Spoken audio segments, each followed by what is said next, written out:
यहाँ पर राष्ट्रीय दृष्टि से मोदी जी की हवा है और जैसा मोदी जी कहते हैं कि ये तो ट्रेलर है, आगे बहुत सारे निर्णय होने हैं। अगला चुनाव राष्ट्रीय मुद्दों पर होगा। विश्व में भारत की जो विश्वसनीयता, भारत की जो धाक पैदा की है, उसके कारण स्थानीय मुद्दे या महंगाई जैसे, बेरोजगारी जैसे मुद्दे हैं, ये सब गौण हो जाएंगे। कश्मीर के अंदर पत्थरबाजी करते थे, आज कोई दिखाई नहीं देता। और लॉ एंड ऑर्डर की स्थिति ये है आज की, आज कश्मीर में लाखों जो सैलानी हैं वो जा रहे हैं पर्यटन के लिए। भारत के ही एक पूर्व प्रधानमंत्री ने कहा कि हम 100 रुपये बेचते हैं और नीचे तक पहुंचते पहुंचते 10 रुपये हो जाता है जी। और वर्तमान में जो दिख रहा है वो डायरेक्ट बेनिफिट ट्रांसफर एक किसान के खाते में 2,000 रुपये 6,000 रुपये डायरेक्ट आते हैं, एक लाभार्थी के खाते में डायरेक्ट आते हैं। तो यानी कि कुछ न कुछ बदलाव तो है। 2 साल के अंदर गई राजस्थान सरकार में हमने देखा कि हमारे यहाँ एसपी भ्रष्टाचार में बंद हुए, एसपी भ्रष्टाचार में बंद हो रहे हैं, एसडीएम भ्रष्टाचार में बंद हो रहे हैं, हर काम में भ्रष्टाचार, पेपर लीक, पेयजल योजनाओं में भ्रष्टाचार। हमारे यहाँ पूर्व में भ्रष्टाचार का बहुत बड़ा बोलबाला था। पिछले 10 साल में हमें मान मिला, सम्मान मिला, काम भी हुआ। और एक जगह यहाँ से बम्बई जाएंगे, दिल्ली जाएंगे तो बहुत आसानी होगी। पहले का यहाँ का क्या ज़्यादातर इलाका ग्रामीण है, तो उनको भी ये नज़र आ रहा है कि इतना अच्छा रोड बना दिया मोदी जी ने, इसलिए भरोसा मोदी जी पे ही ज़्यादा कर रहे हैं।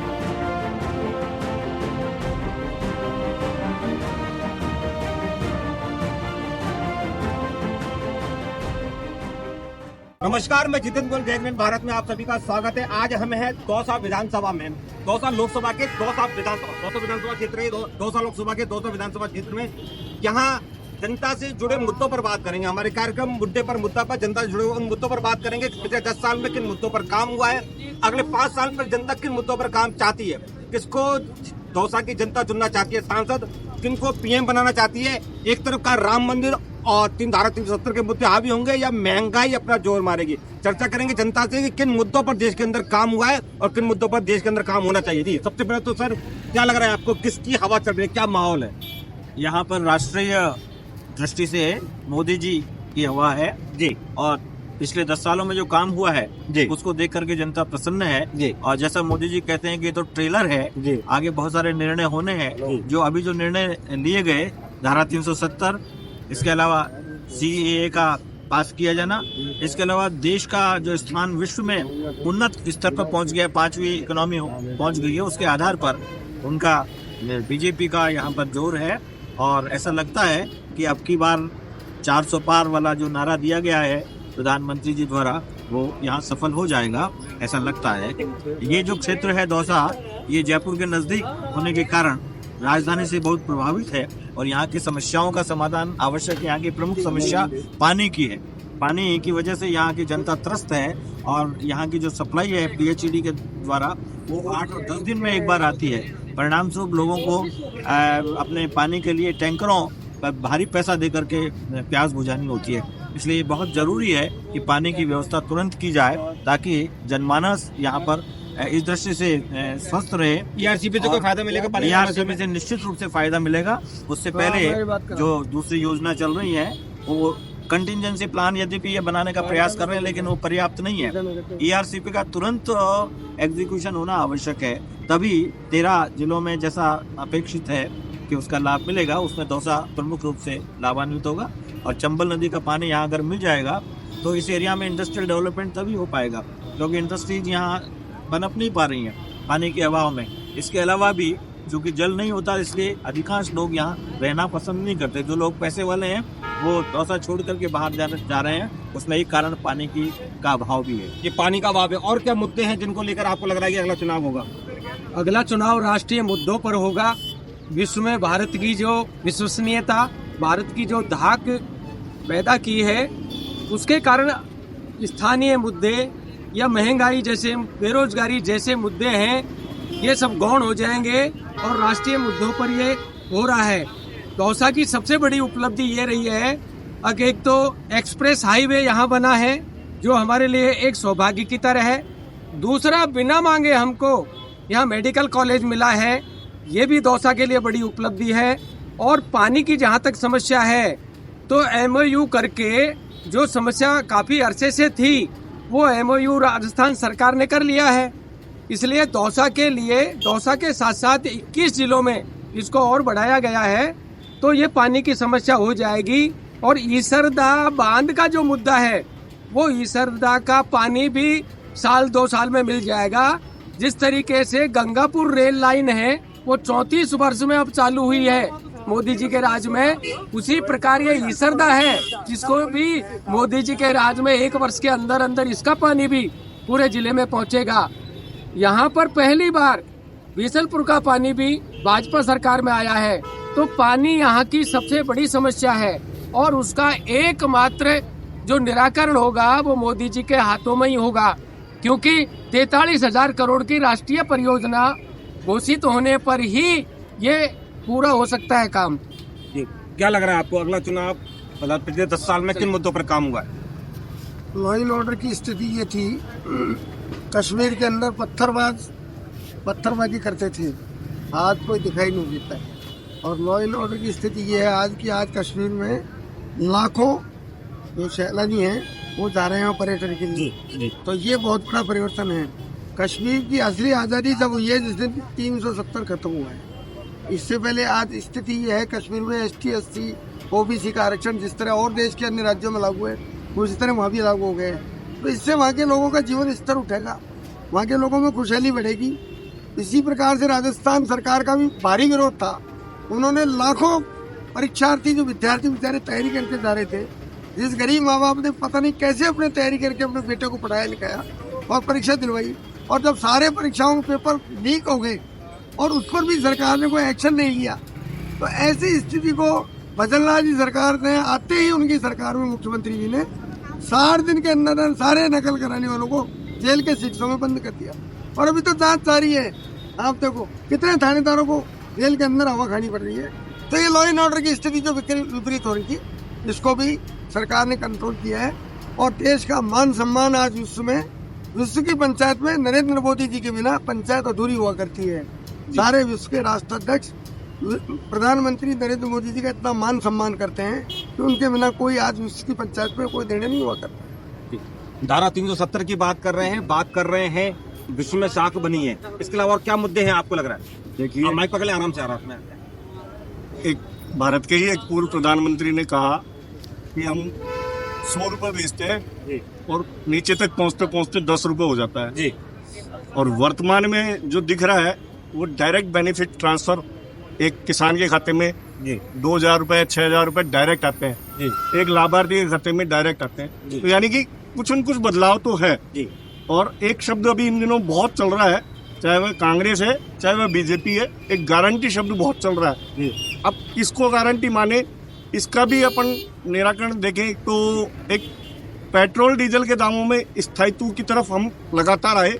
पिछले सरकारों में लगातार पेट्रोल डीजल के दाम बढ़ते थे, वर्तमान सरकार ने उनको एक स्टेबिलिटी दी, तो यानी कि गारंटी शब्द पे उन्होंने काम किया। एक इसी प्रकार जैसा डायरेक्ट बेनिफिट ट्रांसफर है, उन्होंने भ्रष्टाचार को खत्म करने की गारंटी दी, यानी कि उस पर काम किया। तो गारंटी किसकी है ये आम जनता को भी दिख रही है और ये मुझे भी दिख रही है। इसी प्रकार भ्रष्टाचार को खत्म किया। धारा 370 जो कि आपने बताया, ये मुद्दा आप कहें कि हटाएं साइड में, ये साइड में नहीं हट सकता है। धारा 370 है, चाहे वह राम मंदिर निर्माण है। वर्षों से देख रहे थे, हमने भी सुनते आए थे, राम मंदिर के लिए कहा जाता था राम लला में आएंगे मंदिर वहीं बनाएंगे, तारीख नहीं बताएंगे, लेकिन तारीख भी बताई और मंदिर का निर्माण भी किया। तो लगता है कि गारंटी शब्द को कौन सही काम में ले रहा है उसको देख के हम वोट करेंगे।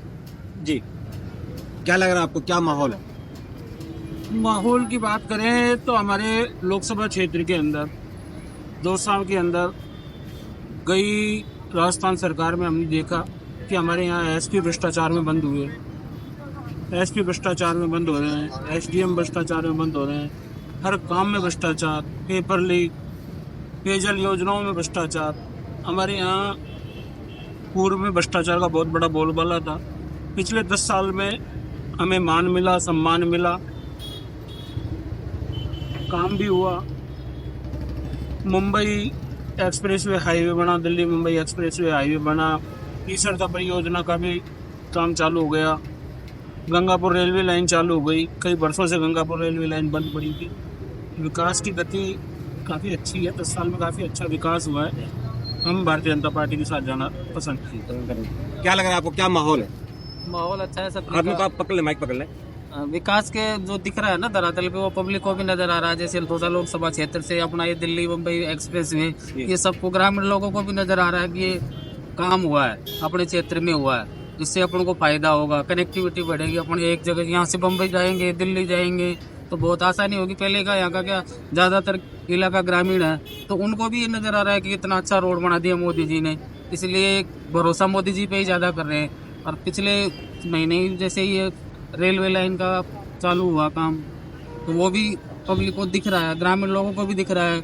आवाजाही में आसानी हो रही है लोगों को, फट से बैठ के गंगापुर पहुंच जाते हैं, जयपुर पहुंच जाते हैं, वहाँ से कई जगह चले जाते हैं। और पानी की रही बात, तो पिछले दिनों से जैसे ही गवर्नमेंट चेंज हुई, 5 साल तक ये आपसी ही लटका रहता था मुद्दा। जैसे ही गवर्नमेंट बीजेपी की बनी राजस्थान में, ये आज से भी लागू हो गया।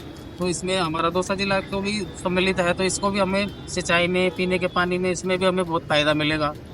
और विकास के तो बहुत काम दिख रहे हैं। लोग जैसे और लोगों के बजाय मोदी की गारंटी पे ज़्यादा भरोसा करें, क्योंकि इनका काम पिछले 10 साल में उन्होंने करके दिखाया, धरातल पे आम लोगों को भी दिखा, पब्लिक को भी दिखाया कि भाई काम हो रहा है।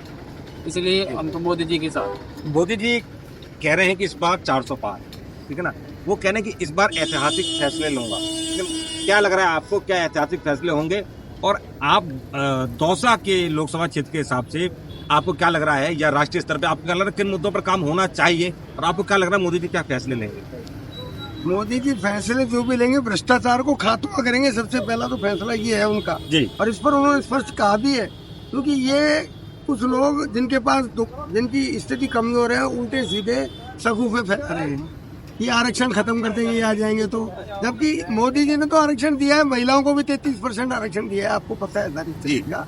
और महिलाओं को जितने अधिकार मोदी जी के टाइम में दिए, मैं समझता हूँ देश की 50% आबादी महिलाएं हैं जी बिल्कुल। और महिलाओं का इतना मान सम्मान की उन्होंने चिंता की है। आप देखो, महिला को परिवार का प्रमुख उन्होंने माना है और महिला के खाते खोले बैंक के अंदर, 0 बैलेंस में बैंक में खाते खुले हैं। और आज डायरेक्ट बेनिफिट इसीलिए आ रहा है, इसीलिए कोई चोरी और हेराफेरी नहीं हो रही है, क्योंकि कोई बीच में मीडिएटर ही नहीं। सारा पैसा एक क्लिक दबाते हैं और लाखों करोड़ों किसानों के खाते में 6,000 रुपये डल जाता है एक साथ। ये भ्रष्टाचार को दूर करने का ही। अब आप ये बताइए कि शराब घोटाले में, चलो ये मान सकते हैं कि मोदी जी ने इनको राजनीतिक उससे कर दिया, लेकिन कोर्ट में तो सब कुछ दूध का दूध पानी का पानी होता है। कोर्ट ने एक बार रिमांड की, 6 दिन की रिमांड की, उसके बाद 4 दिन की और बढ़ाई केजरीवाल जी, उसके बाद जमानत एप्लीकेशन जो खारिज हुई, तो आखिर कोर्ट में तो कोई दबाव नहीं किसी प्रकार का। तो मेरा निवेदन ये है भाई साहब कि हर हालत में मोदी जी अब की बार जब आएंगे तो जो बच्चे भ्रष्टाचारी उनका सबका बिल्कुल उजागर करेंगे, सबको। क्या लग रहा है किन मुद्दों पर काम होना चाहिए? एक स्थायित्व की बात करें अपन, सरकार स्थायी काम के लिए ठीक भी रहती है। कोई भी पार्टी बहुमत की सीटों तक भी अपनी प्रत्याशी नहीं उतार रही, तो स्थायी सरकार तो वो ला ही नहीं सकते। यानी कि भानुमति के कुनबे वाली स्थिति क्रिएट करने वाली स्थिति है। और एक अकेली पार्टी है जो पूरी सीटों पर या बहुमत से अधिक आंकड़े पर वो चुनाव लड़ रही है। तो देश का पढ़ा लिखा युवा या महिलाएं स्थायी सरकार के लिए किसको वोट देगी, ये सबको सबको दिख रहा है। कांग्रेस भी ये मानते हैं, या सपा है या बसपा है, वो भी ये मानते हैं सरकार बीजेपी की बनने जा रही है, तो किसी और को वोट देकर वो अपना वोट क्यों खराब करे। और भ्रष्टाचार के मुद्दे पे तो काम कर ही रहे जी। आप युवा हैं, आपको क्या लग रहा है किन मुद्दों पर अगले 5 साल में काम होना चाहिए? देखिए, पहली बात तो ये है कि बेरोजगारी की और महंगाई की सबसे ज़्यादा बड़ी समस्या धीरे धीरे फैल रही है। हमारे यहाँ भी, पूरे देश में भी बेरोजगारी बढ़ रही है।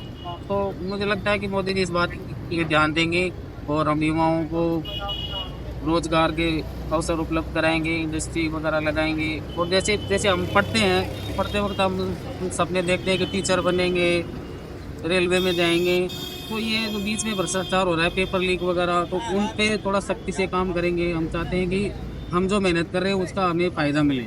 जी। अगले 5 साल में किन मुद्दों पर काम होना चाहिए? 5 साल के अंदर सबसे बड़ी समस्या है दौसा में पानी की। पानी को लेके ईसरदा परियोजना चालू हो गई, काम चालू हो गया। वो जमीनी स्तर पे घर घर पानी पहुंचना चाहिए, किसानों के पास पानी पहुंचना चाहिए।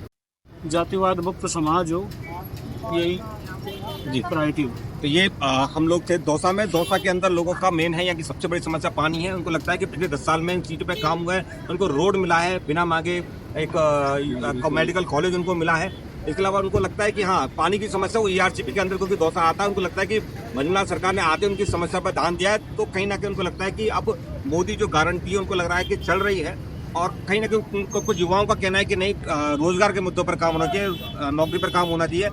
महंगाई, इनको लगता है महंगाई और बेरोजगारी बहुत बड़ा मुद्दा नहीं है, लेकिन जो देश की आंतरिक सुरक्षा और देश का जो नाम हुआ है वो कहीं ना कहीं बड़ा मुद्दा बनता नजर आ रहा है। मैं था यहाँ दौसा में और हम लोग अब देखते रहिए मुद्दे पे मुद्दा कार्यक्रम। धन्यवाद।